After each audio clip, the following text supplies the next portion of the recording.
ఘటనాస్థలికి అగ్నిమాపక, TRF, GHMC police సిబ్బంది చేరుకుని సహాయక చర్యలు చేపట్టారు. మంటల అదుపులోకి తీసుకొచ్చారు. భవనంలోని మరికొందరిని బయటకు తీసుకొచ్చారు. గుల్జార్ హౌస్ పరిసరాల్లో దట్టంగా పొగ కమ్ముకోవడంతో శ్వాస తీసుకునేందుకు స్థానికులు ఇబ్బందులు పడుతున్నారు. ఇక అగ్ని ప్రమాద ఘటనపై సీఎం రేవంత్ రెడ్డి దిగ్భ్రాంతి వ్యక్తం చేశారు. బాధిత కుటుంబాలకు అండగా ఉంటామని చెప్పారు.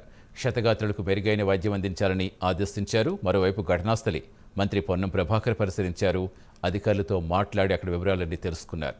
ప్రస్తుతం స్పాట్ నుంచి మా కరెస్పాండెంట్ నాగేంద్ర జరుగుతున్నారు. నాగేంద్ర,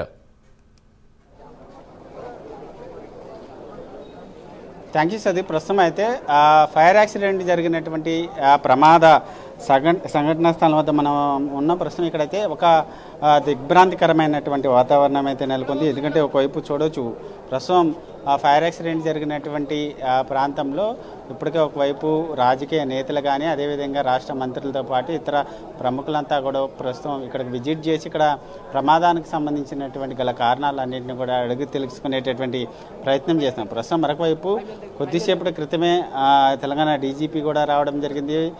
ప్రమాద సమయం ఏ సమయానికి జరిగింది, ముఖ్యంగా ఆ సమయంలో ఎంతమంది ఉన్నారో, అదేవిధంగా ఎందుకు జరిగింది, ఏ విధంగా జరిగింది అన్న దానిపైన ఆ సంఘటనా స్థలంలో పూర్తిగా ఆ పరిసర ప్రాంతాలన్నింటిని కూడా డీజీపీ పరిశీలిస్తున్నారు.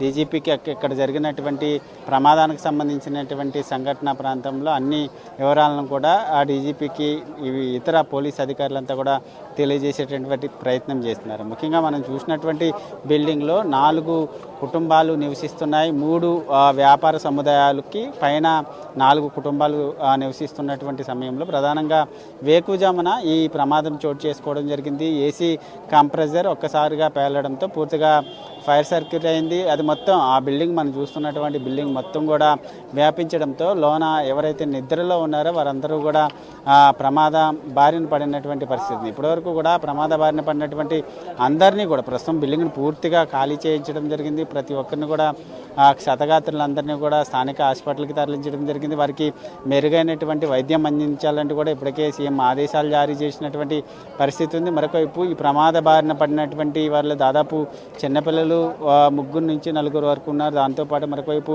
ఇప్పటి వరకు కూడా 11 మంది అఫిషియల్గా చనిపోయారంటూ కూడా ఇప్పటికే ప్రకటించారు. కానీ అది 17కి చేరుకునేటటువంటి అవకాశం కనిపిస్తుంది.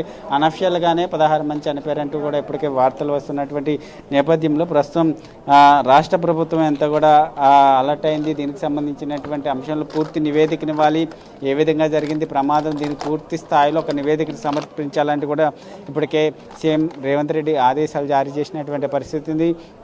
ఉదయం ఈ ప్రమాదం జరిగినటువంటి వెంటనే కేంద్ర మంత్రి కిషన్ రెడ్డి కూడా ఈ ప్రాంతానికి చేరుకోవడం జరిగింది. ఈ ప్రాంతానికి చేరుకొని ఇక్కడ ఉన్నటువంటి ప్రమాద సమయంలో జరిగినటువంటి వివరాలన్నింటిని కూడా అడిగి తెలుసుకునేటటువంటి ప్రయత్నం చేశారు. తర్వాత రాష్ట్ర మంత్రి పొన్నం ప్రభాకర్ గారిని, అదేవిధంగా ఎంపీ అనిల్ కుమార్ యాదవ్తో పాటు అదేవిధంగా మరొకవైపు ఎమ్మెల్సీ బల్మూరి వెంకట వీరంతా కూడా ఈ ఫైర్ యాక్సిడెంట్ జరిగినటువంటి సంఘటన స్థలాన్ని విజిట్ చేయడంతో పాటు అదేవిధంగా ఏ విధంగా జరిగిందన్న దానిపైన వివరాలన్నీ కూడా తెలుసుకున్నారు. రాష్ట్ర ప్రభుత్వం తరపున బాధిత కుటుంబాలందరికీ కూడా అండగా ఉంటాము, ఎవరు కూడా అధైర్యపడద్దు అంటూ కూడా వారందరికీ భరోసానిచ్చేటటువంటి ప్రయత్నం చేసినటువంటి పరిస్థితి ఉంది. మరొకవైపు ఫైర్ యాక్సిడెంట్ జరిగినటువంటి ప్రాంతంలో ఉన్నటువంటి వ్యాపార సముదాయాలన్నింటినీ కూడా పూర్తిగా క్లోజ్ చేసినటువంటి పరిస్థితి. ముఖ్యంగా ఈ ప్రమాదం ఇంత ప్రాణ నష్టం జరగడానికి ప్రధాన కారణం మనం ఒకటి చూడవచ్చు. ఎందుకంటే ఎంట్రీతో పాటు ఎగ్జిట్ కూడా ఒకటే గేట్ ఉంది. ఆ ఎంట్రీ కూడా దాంట్లో నుంచే రావాలి. అదేవిధంగా ఏదైనా ప్రమాదం జరిగినా సరే ఒకటేసారి నలువైపులా వెళ్ళేందుకు ఎటువంటి అవకాశం లేదు. అదే ఎగ్జిట్ ఎంట్రీ 2 ఒకటే కావడంతో ప్రధానంగా ఈ ప్రమాదంలో ఎక్కువ ప్రాణ నష్టం జరిగినటువంటి పరిస్థితి అయితే కనిపిస్తుంది. దీనికి సంబంధించి పూర్తిగా ప్రభుత్వం నుంచి ఏ విధమైనటువంటి నివేదికను ఇస్తారు. ముఖ్యంగా ఎందుకంటే గతంలో కూడా ఓల్డ్ సిటీలో అనేక ఫైర్ యాక్సిడెంట్లు చూసాం. ముఖ్యంగా ఫైర్ సేఫ్టీకి సంబంధించినటువంటి రూల్స్ని ఇక్కడ ఉన్నటువంటి వ్యాపార సముదాయాలు కానీ ఎవరు కూడా పాటించడం లేదు. ముఖ్యంగా ఫైర్ యాక్సిడెంట్ జరిగినప్పుడు అధికంగా ఆస్తి అదేవిధంగా ప్రాణ నష్టం జరుగుతున్నటువంటి తరుణంలో ఫైర్ సేఫ్టీ అధికారులు ఏ విధమైనటువంటి నివేదికను ఇస్తారు, వారు ఏ విధమైనటువంటి ఆదేశాలు ఇస్తారు అనేది కూడా చూడాలి. ప్రస్తుతం మనం చూడవచ్చు ఏదైతే ఫైర్ యాక్సిడెంట్ జరిగినటువంటి ప్రమాదం స్థలం నుంచి ఫైర్ సేఫ్టీకి సంబంధించినటువంటి అగ్నిమాపక వాహనం కూడా ప్రస్తుతం వెళ్ళిపోతున్నటువంటి పరిస్థితి ఉంది. ఎందుకంటే ఇక్కడ పూర్తిగా అగ్ని ప్రమాద స్థలంలో పూర్తిగా ఆ మంటలన్నింటిని కూడా అదుపులోకి తీసుకొచ్చారు. పూర్తిగా అదుపులో ఉన్నటువంటి నేపథ్యం ప్రస్తుతం ఇక్కడ ఉన్నటువంటి అగ్నిమాపక వెహికల్స్ అన్నిటిని కూడా బయటకు పంపించేటటువంటి ప్రయత్నం చేస్తున్నారు. దాంతోపాటు డీజీపీ కూడా ప్రమాద స్థలంలో ఉన్నటువంటి నేపథ్యంలో చుట్టూ కూడా బారికేడ్లు ఏర్పాటు చేశారు. ప్రమాదం జరిగినటువంటి బిల్డింగ్ లోనికి ఎవరిని కూడా అనుమతించినటువంటి పరిస్థితి అయితే కనిపిస్తుంది.